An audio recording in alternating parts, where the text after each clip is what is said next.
এইগুলো হবে না? হ্যাঁ, আজকে একটুখানি চালতার আচার বানাবো। দেখো, আকাশ চালতা কিনে নিয়ে আসছে। দেখছো এত সুন্দর করে পিস করা, আমরা তো কোনোদিনও পারতাম না। তাই ও মিরপুর গেছিল, সেখান থেকে নিয়ে আসছে। এত ভালো লাগছে, তা ভাবলাম যে ওদের একটু আচার বানাই দিই। আসো, ভাপ দিয়ে নেব।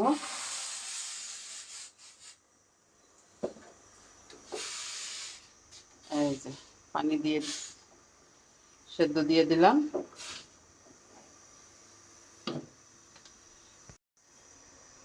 একটু হলুদ দিলাম।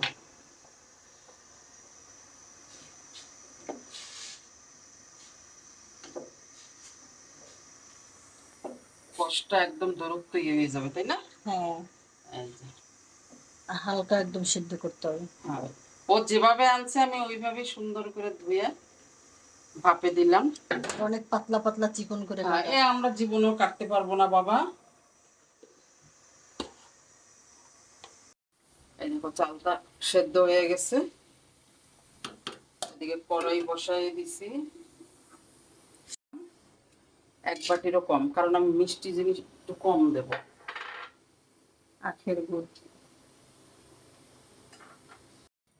চালটা তুলে নেব।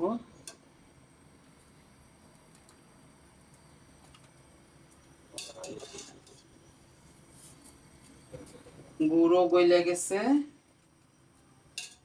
এই যে গুড় গইলে গেছে, চালতাটা দিয়ে দেব। মিষ্টি বেশি হয় নাকি আল্লাহ পাক জানে। হবে না, না? না, মশলাপাতি আছে না?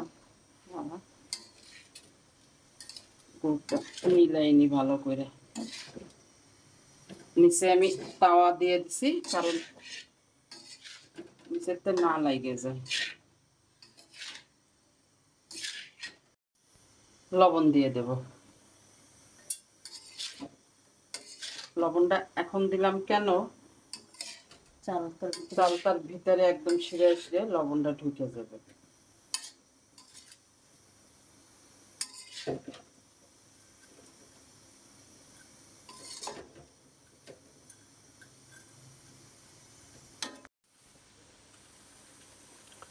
এই দেখো, এখানে আমি দুই ধরনের সরষে নিয়েছি, হলুদ সরষেটা নিয়েছি, কালোটা নিয়েছি।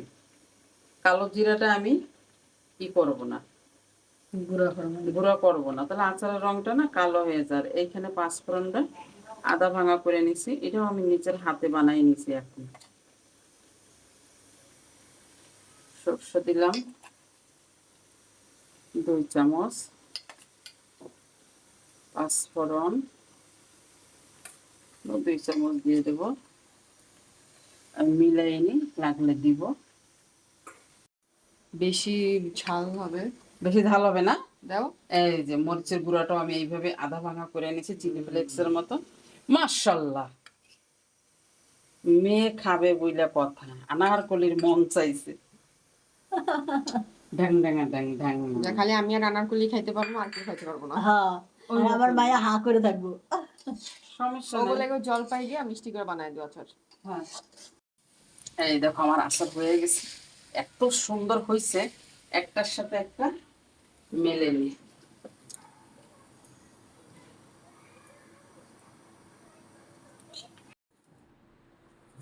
হয়ে গেছে আন্টির আচার।